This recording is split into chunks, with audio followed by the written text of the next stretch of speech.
Hello, नमस्कार, प्रणाम, जय माता दी, हर हर महादेव। मैं सिंगर मौसम यादव आप सभी को दिल से प्यार भरा नमस्कार करती हूँ।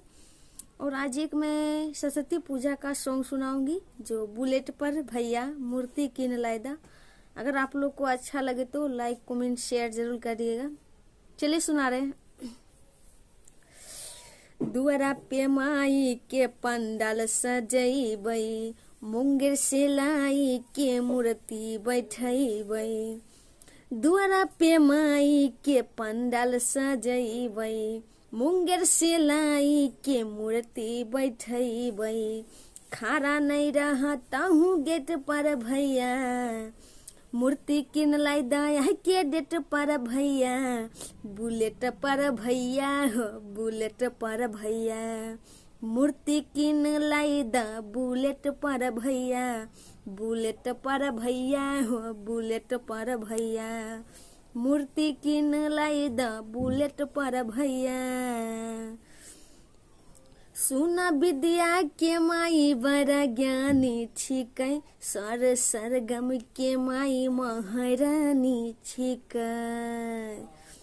सुन विद्या के माई बड़ा ज्ञानी छिकै, सर सरगम के माई महारानी छिकै। भैया सखी सहेली के साथ कलशा हम धरब हो, दुआरा पर पंडित जी बोलाई हवन करायब हो।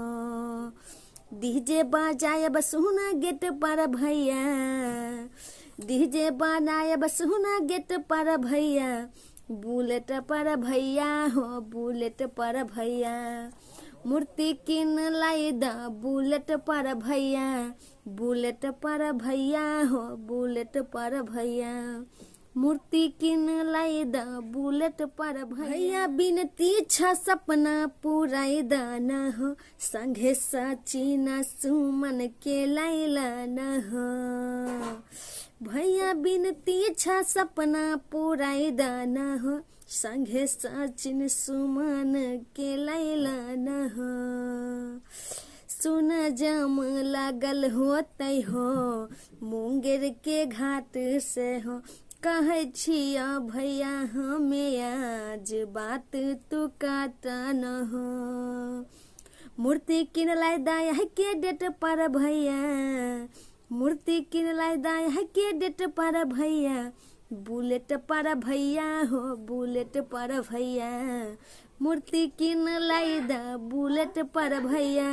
बुलेट पर भैया हो, बुलेट पर भैया, मूर्ति किन लाई द बुलेट पर भैया। तो मेरे प्यारे दोस्तों, ये सॉन्ग मेरा आप पूरा सर्च करके सुन सकते हैं मौसम यादव चैनल या प्रो म्यूजिक भोजपुरी चैनल, वहाँ पे जाके सुन सकते हैं आप लोग। अच्छा लगे तो लाइक कमेंट शेयर जरूर कर दीजिएगा, और चैनल को सब्सक्राइब नहीं किए होंगे तो सब्सक्राइब कर लीजिएगा। चलिए, धन्यवाद, बाय।